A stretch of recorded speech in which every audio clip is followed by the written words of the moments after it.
Welcome one, welcome all to the Saints Insider Podcast. Today is Wednesday, September the 18th.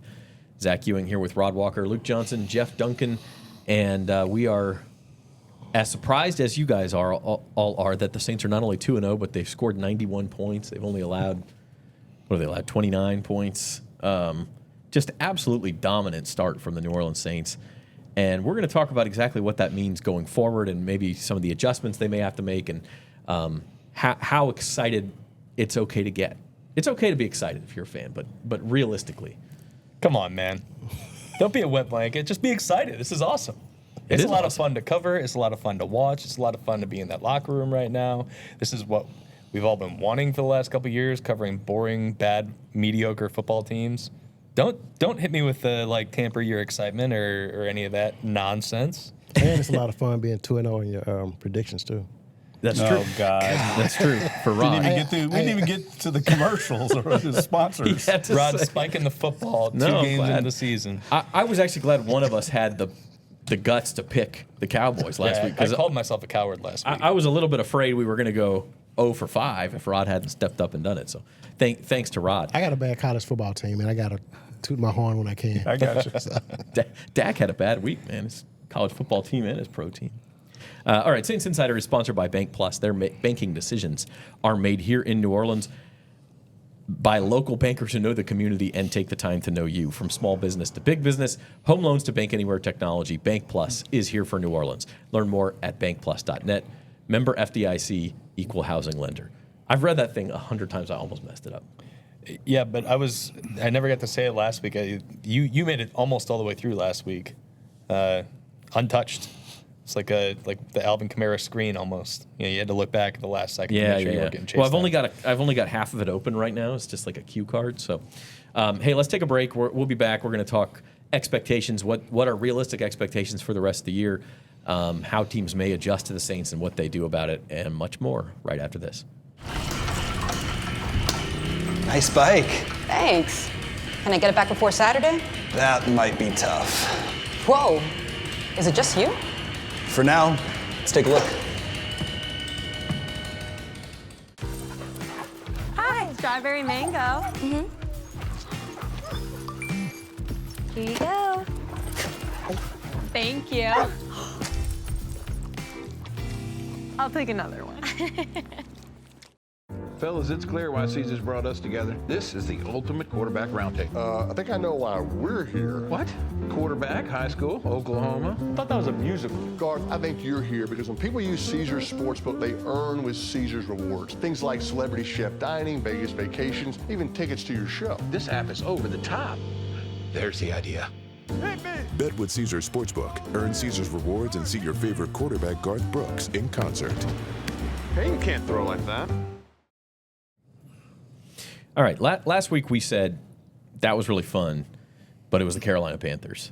Nobody can say that this week. I did see one, I can't remember where I read it, that was, the Cowboys were installing a new defense. Come on, don't give me, you got to give the Saints some credit now. Yeah, I mean, they did everything that, nothing that you imagined. We didn't think they would beat them like that, and I don't see how you can put any kind of caveats on what they did. I mean, they took care of business from start to finish, just like they did it in week one. So, I mean, you can't expect anything more than that. Yeah, I mean, the conversation changes when you do it, Jeff, against a contender like that. And, a team I know you've been really high on for years now. I don't want to call that out, but I just did. I'm a little less high now after watching that. Yeah, the Saints made him look silly. Wait, didn't we, don't you owe us a Clancy's dinner? What do you mean? Yeah, from last year. What? You picked the Cowboys to win the Super Bowl, and you said if any other team wins the Super Bowl, I'll take you out to Clancy's. Last year. This year? Well, I have it on video. Last year. Do we have it on videos? I do. I need verifiable proof of that. I did. Okay. Anyway. And then once we show you, you can take us to Clancy's. They took the Cowboys down by 25 points. Well, yeah, they dominated the Cowboys. I'm definitely not sold on the Cowboys this year after watching that.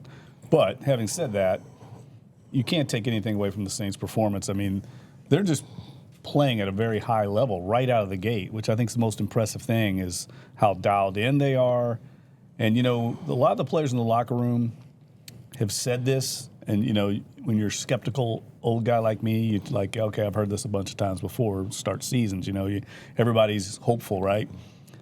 but they clearly believe in what they're doing, and that's so important. I mean, like, you have to have buy-in, and what we're seeing is total buy-in right now on both sides of the ball.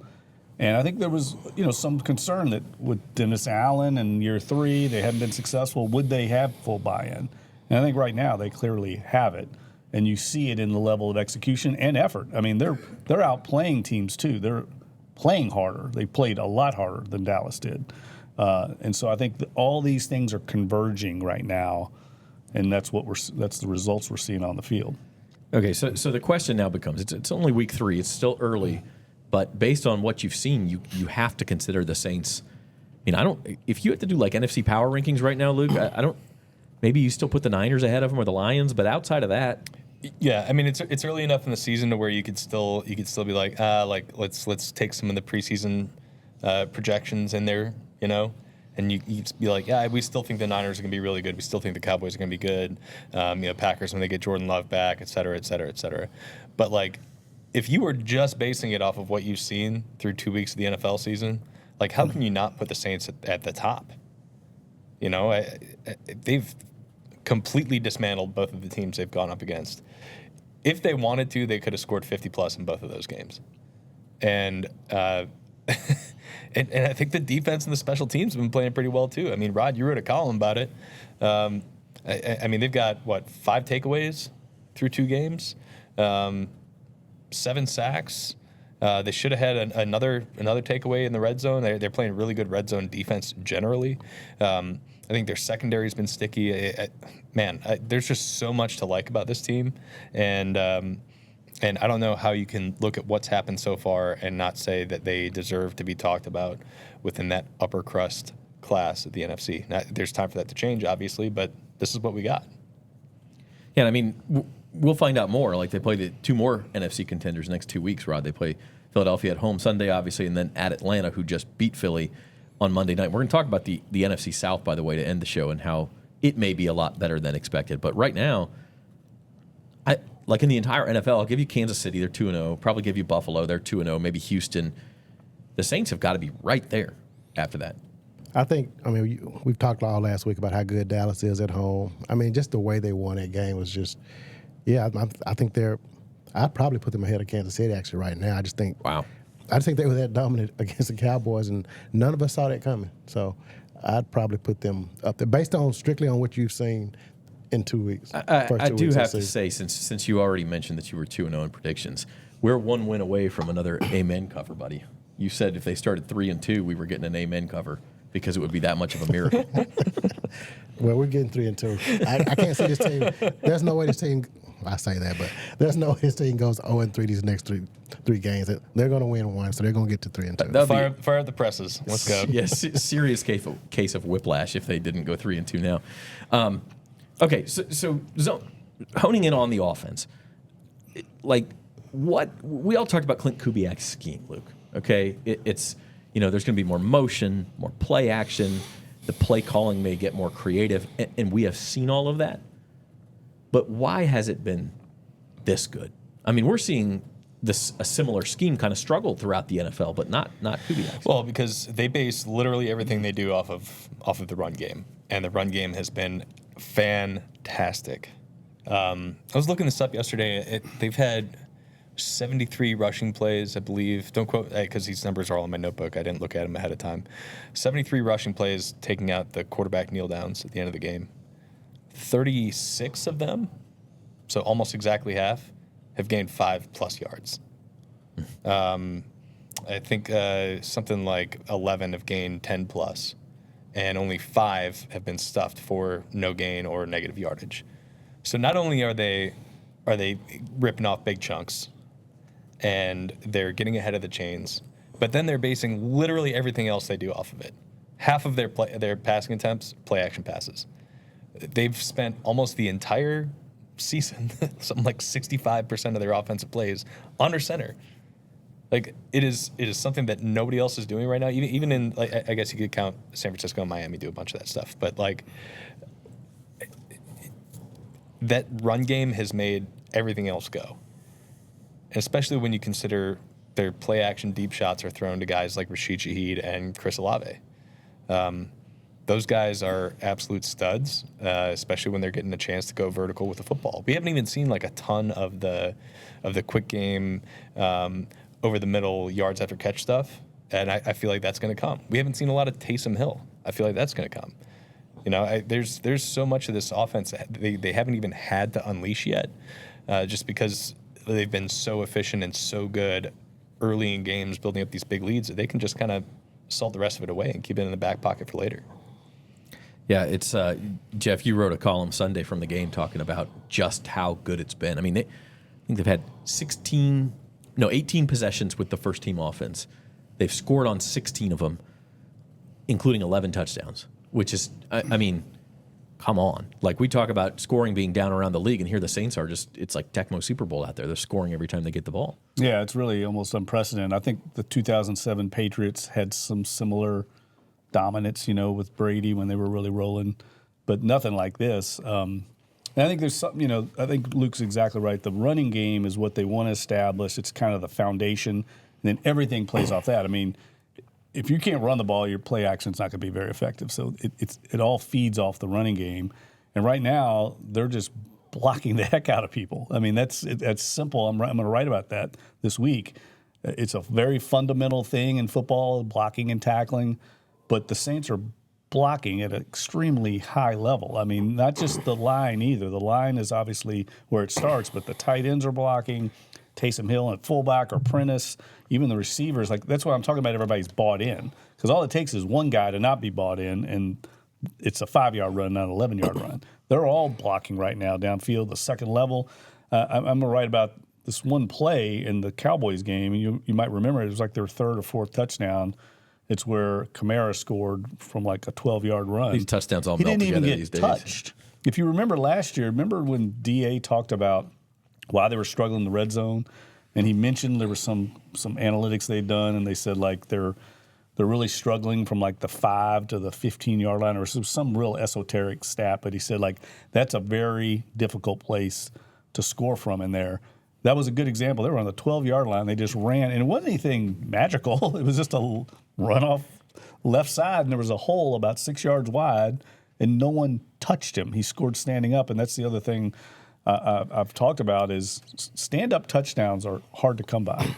And he scored 4 of them in that game where he didn't even he's not even being tackled because it's either so well designed, so well executed, both.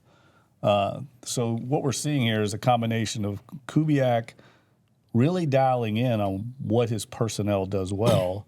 So I think you have to give him enormous credit for coming into a new system, identifying, okay, here's our strengths.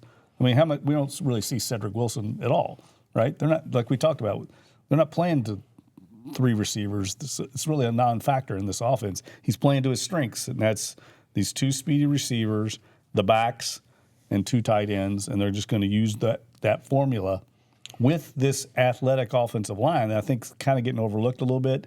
That's the secret sauce is Eric McCoy, Cesar Ruiz, Fuaga stepped in, and to some degree, Penning. I mean, in Lucas Patrick's playing out of his mind, that line is getting to the second level and clearing the way for these backs like we haven't seen in a long time. One of the more impressive plays was Cesar Ruiz running on that screen with a Camaro. I mean, he's running 17 miles an hour. Yeah, I mean, that was.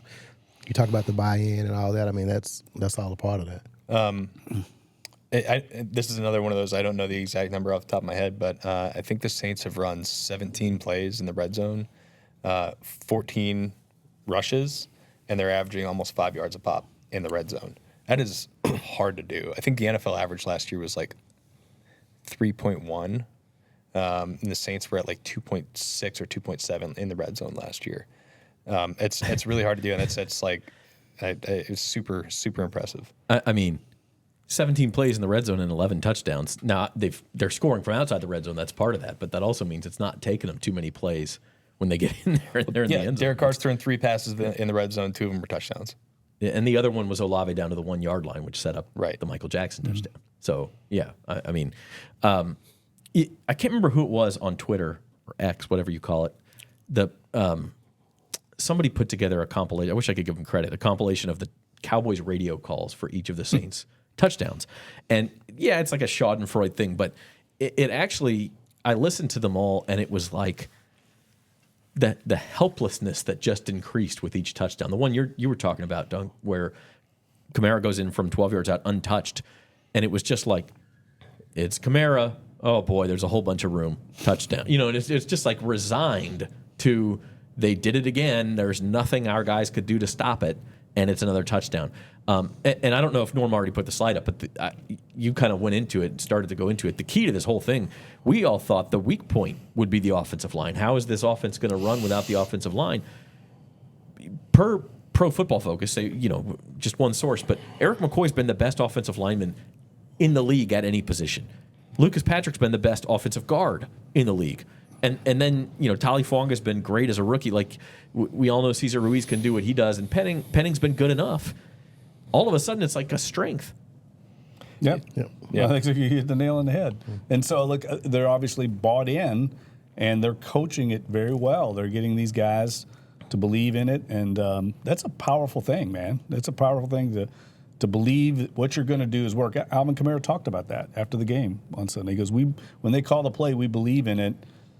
And I know that sounds like this intangible thing that's, kind of flighty, but it's the truth. I mean, if you believe it's going to work, you're going to balk. And I think Kubiak, and I also think we also have to just point out, I mean, they're playing at a very high level. I mean, Derek Carr's thrown two of the best passes probably of his whole career in these first two games on bombs that have ignited the sideline, ignited the crowd, and I think instilled confidence in the team. So it's kind of, you know what I mean? Like, he may throw 5 more of these in a row and not complete them. Those are very high degree of difficulties. It's like a diver in the Olympics hitting a 10 back-to-back. I mean, it's just the degree of difficulty on those balls is amazing. So they're executing at a high level. That catch that Olave made was a standout catch. I mean, it was one of the best catches in the league.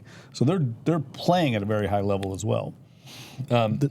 I do want to say, like this, the scheme is really helping these offensive linemen. Sure. First of all, I think that the wide zone bread and butter is really suits their skill set with a bunch of big athletic guys. I think it really fits them, and not only that, I think John Benton and Rick Dennison have done a nice job getting those guys to be on like perfect phase.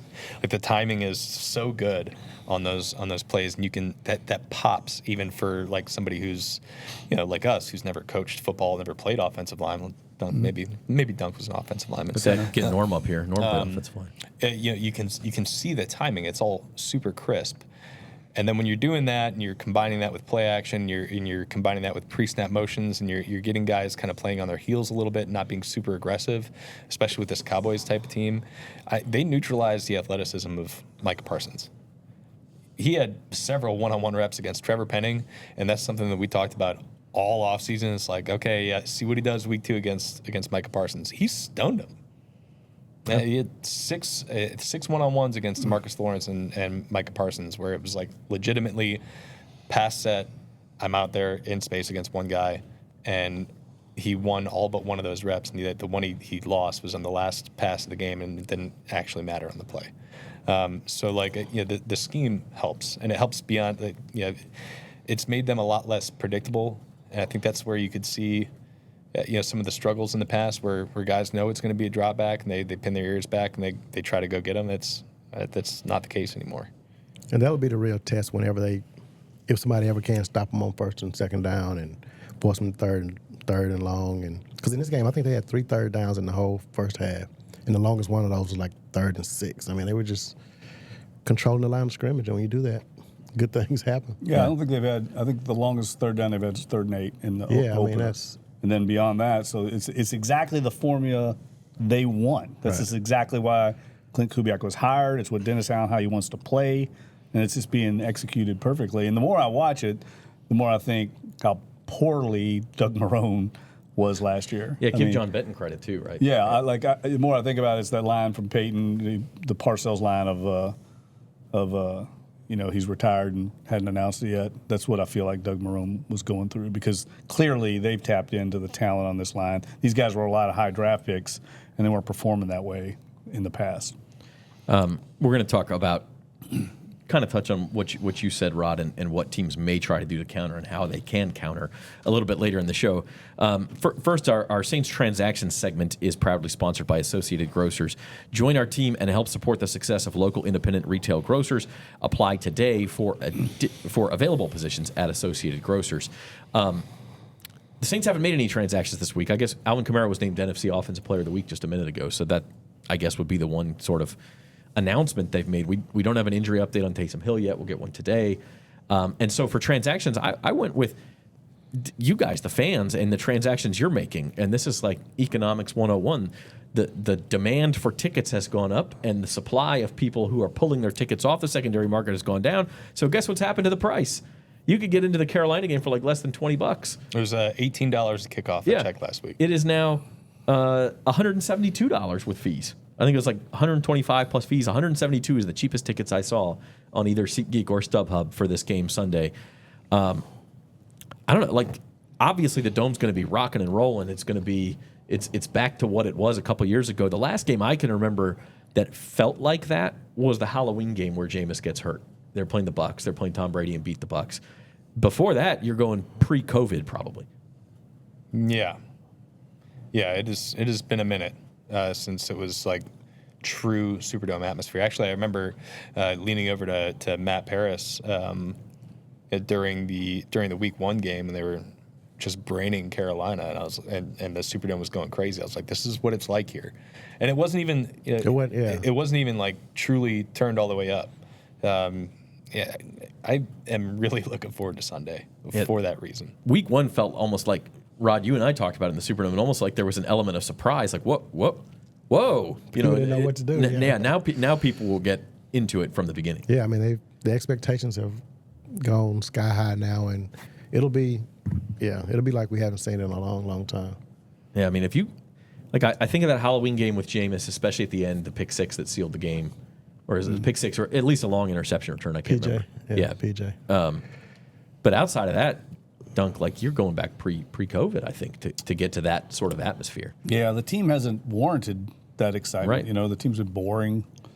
Kind of, I don't know. They just have not played a fun this is fun to watch. It's a fun team to watch. People get, New Orleans is a fun town, man. This whole tourism is built on industry built on that, and the nightlife and the kind of world-renowned culture here. And the football team hasn't reflected it. It is now, and so people are buying in. I mean, I spent Tuesday a couple speaking engagements, and people were like floating into these events. I mean, they're so excited right now, and they've been dying for something like that. And I wrote about this the other day. I mean, let's face it, it's not the easiest time to live in New Orleans, and we haven't had a lot of things to be happy about with bigger picture things going on in our city. And we look to Saints football, we look to like Mardi Gras, we look to Jazz Fest, things like that to kind of take us away and escape some of the realities of living here. And we hadn't had that in New Orleans with the Saints the last few years, and people are embracing it now. If you look at those pregame introductions, they normally they did the offense in game 1. So this game, you would think they'd probably do the defense, but you sort of want to see them do the offense. But I think Derek Carr could really get, I think the fans have learned to appreciate him a little bit more now. I like to kind of see him get what he's been craving, that roar from the crowd that he's never gotten since he's been here. They should introduce Clint Kubiak. Oh my God, the place the roof would blow off the place. And introduce the defense and have Kubiak and Carr come out with the defense. I will say, for all the people who said, we should just draft the quarterback, you realize that 3 rookie starting quarterbacks have 0 touchdown passes through 6 combined games. Yeah, it's hard. Like it's not that easy. It's just hitting the rookie button and things get better. Like you got to appreciate what that's Derek Carr Bryce Young. That's good. Yeah, exactly. Well, if you are a Saints fan and you need money for those tickets, you need a job, Associated Grocers is hiring. If you're looking to join a team dedicated to supporting independent grocers, apply today. Your future starts here. And with that said, we're going to take our last break. We'll be back in a few minutes. We'll talk about some adjustments. We'll talk about the NFC South, and we'll wrap things up.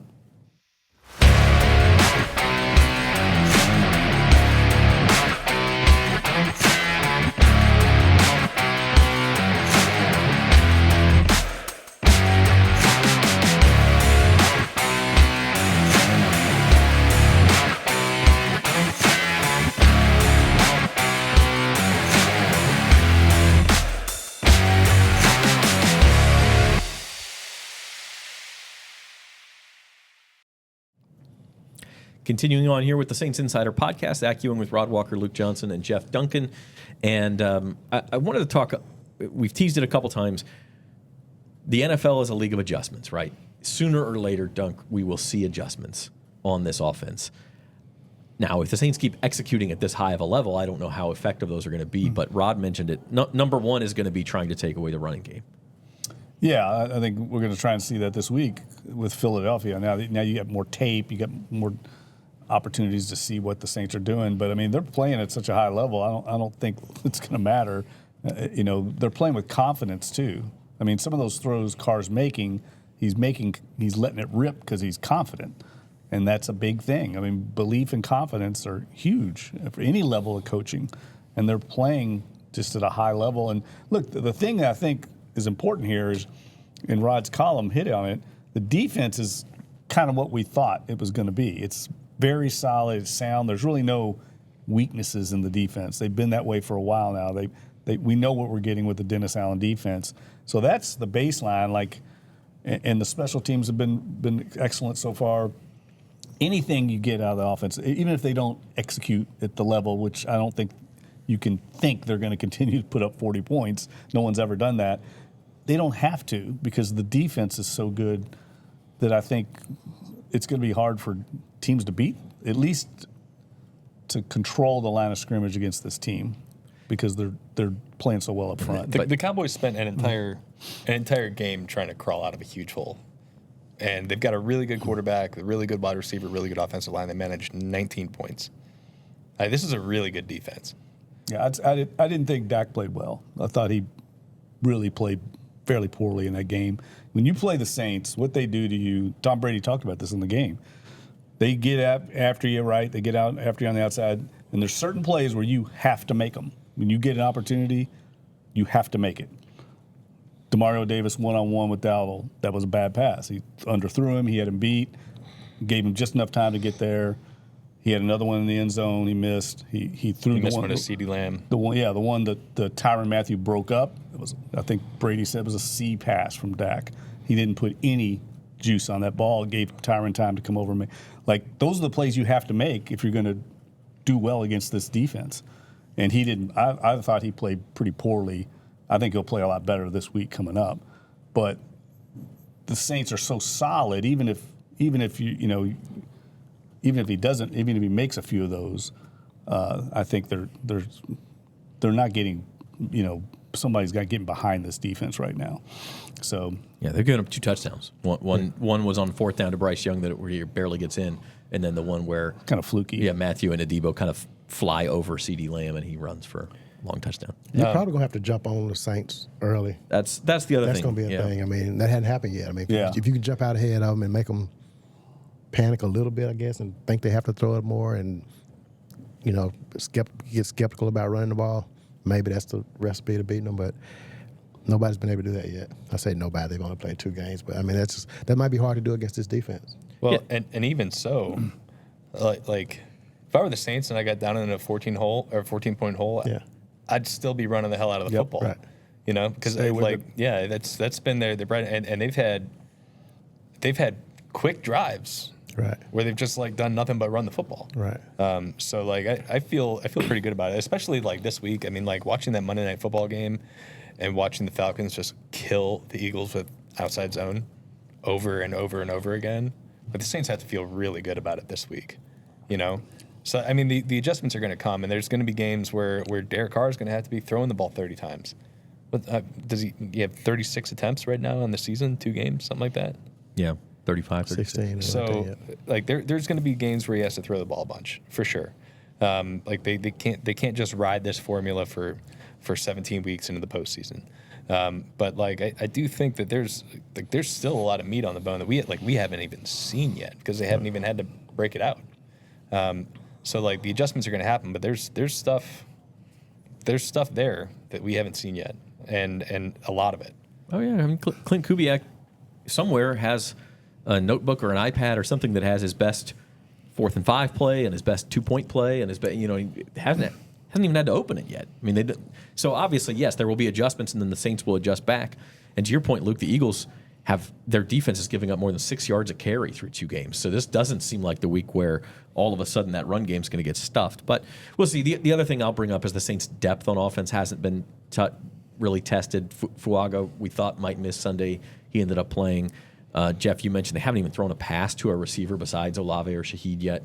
Sooner or later, you're going to have to kind of involve more people and see if you can do it. I think the health of Taysom Hill is an important factor. So much of what they do is because of him and his ability. And again, that goes back to Clint Kubiak identifying, I've got this rare cat, right? And it's not like you see these kind of gadget guys at other positions where they utilize them and line them up like Deebo Samuel and all that, but we haven't seen a player like Taysom Hill being used that way, to where you're not sure if he's a tight end, he's a running back, and I think that's been one of the keys, the secret sauce to this early start is they're using him sort of like a tight end running back, and it's forcing teams to be in their base personnel, and then they're attacking that personnel group. And the key to it is Taysom Hill. When he's not in there, it's totally different how I think teams play the Saints. Yeah, and they've been in like 21 or 12, something like 85% of it's 2 running back or 2 tight end personnel for the vast majority of this season. Yeah, Taysom, it's Wednesday morning when we're recording this, so get the first injury update this afternoon, and we'll find out from there what his status would be for Sunday and going forward. Okay, before we go, kind of want to talk about the NFC South. We've mentioned that Monday night game a couple times where the Falcons went from, 1% win probability at one point, Rod. I mean, they had if the Eagles just get a first down, Saquon Barkley catches a pass, or I thought they might go for it on 4th down after that. You just need a first down and the game's over. And instead, they kick the field goal, 6-point lead, which is the worst lead in an NFL game to have late, and the Falcons go right down the field and score to kind of stun everybody. Well, that's a trend now. I mean, you tweeted this out, but the Bucs went to Detroit and won, the Saints went to Dallas and won, and the Falcons go to Philly and win. The NFC South has been the punching bag for a couple years now. It does not look like that this year. I mean, that was a really impressive weekend for all 3 teams. I guess we don't even. And then you got Carolina. They're bouncing it all out. Andy Dalton, baby. Yeah. Oh, wow. But, yeah, I mean, it was a really good weekend. I think the Buccaneers, that's a team that the last 3 years, we kind of keep writing them off like, they're not going to be good this year. And Baker Mayfield's playing really well again, even with the new offensive coordinator. So, I mean, I think this division is going to be a little better than we anticipated. I think we all thought the Falcons were I know I picked the Falcons to win this division, and now, I mean, I probably lean toward the Saints now, just based on these first 2 weeks, but all 3 of these teams have played really well. Yeah, Falcons have the Chiefs on Sunday night this week. I mean, it could set up a really, really big game in Atlanta next week, guys. It could. Yeah. I think the fascinating thing to watch with Atlanta is like, can Cousins continue to get a little bit better as he gets a little bit farther removed from this injury, because they clearly have some really nice players. I mean, Bijan was unreal against Philly, and I think they could probably get a lot more out of guys like Drake London and Kyle Pitts as soon as Kirk is able to drive the ball, but he's not able to right now. I'd be surprised if they go up to Atlanta and Atlanta's 2-1, So I'm a little bit cooler on them, even though I think their defense is fun. Jesse Bates is unreal. Justin Simmons is a really nice addition to that. Tampa is the one that, if I were Saints fans, I'd be like, because I've been trying to bang the drum that Tampa's not very good for 3 years now, and I think I need to stop doing that. I think they're clearly a pretty good football team. They look great in week 1. Beating Detroit on the road in week 2 is a hell of an accomplishment. They were making life really difficult on Jared Goff.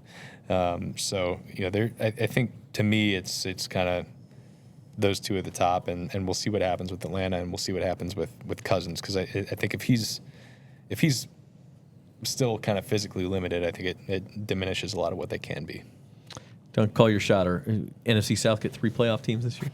No, I don't think that's going to happen. I mean, look, I think we're going to find out a lot in the next few weeks when the Saints go to Atlanta and then Tampa comes here. And Tampa goes to Atlanta in week 5 as well. Okay, yeah, so there'll be a lot on the line. I mean, I was shocked. Wait, no.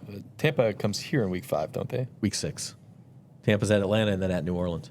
Week 5, the Saints are in Kansas City. Okay, got it. In Atlanta. But I was shocked Tampa Bay beat Detroit. I mean, I think they were missing 5 defensive starters in that game or something crazy. Antoine Winfield wasn't playing in that the whole game. secondary I think was- Vita Vea got injured in that game. And it was a little like Detroit outgained them by like 150 yards, had a bunch of red zone possessions. That feels a little bit fluky, but you still a win's a win. I mean, it's fluky, but like It's in the that's a bank. really good football team, and they were forcing turnovers. They're putting a lot of pressure on Goff. Like he, they outgained him by a lot, but that's like there's a lot of different ways to win football games. Yeah. In the NFL. And it's in the bank now. They will have a win in Detroit. I mean, at the end of the season, that one's going to count, and the Bucs are going to win 10 instead of 9 or 11 instead of 10 And I or would whatever say, it is. I'm the first guy to say, I don't believe in Todd Bowles, but he clearly knows how to coach defense. And they're always salty on defense. They just are, no matter who they have out there. And I think Atlanta's much better on defense now. They've added Judon and Simmons. All of a sudden, they're like kind of a legitimate defense, too. So now you're talking about 3 solid defenses in this division that I think can stack up with anybody in the NFL. I think we saw that on Monday night. I mean, I think Philadelphia, I know I was as high as I was on Dallas, I was kind of down on Philly. I think they could struggle. And I know we'll talk about that in the podcast on Friday probably, but Jalen Hurts eventually is going to have to start beating people throwing the ball, and I haven't seen it so far. I think that's a real problem for them. Yeah. Well, that's a good place to end. We will have our full Saints-Eagles preview podcast on Friday. Talk about Jalen Hurts, Eagles run defense. I mean, I could see a high-scoring game. We'll see where it goes, but right now the over-under is 49.5, which would be the Saints' highest over-under since. It depends on where you look. There's been a couple that have been close, but where I looked, it was since the Christmas Day game where Kamara scores 6 touchdowns against the Vikings. Wow. In 2020, that was like also a 49.5. So it's expected to be a high-scoring game. Should be exciting, and we'll talk to you then. So for Rod Walker, Luke Johnson, Jeff Duncan, our producer is Norman Bell. I'm Zach Ewing. Hit the subscribe button, hit the like button, tell your friends about us. I know a lot of more people have been watching and subscribing, so go ahead and hit that right now if you're still with us. And we appreciate all of you, and we'll see you Friday on the Saints Insider.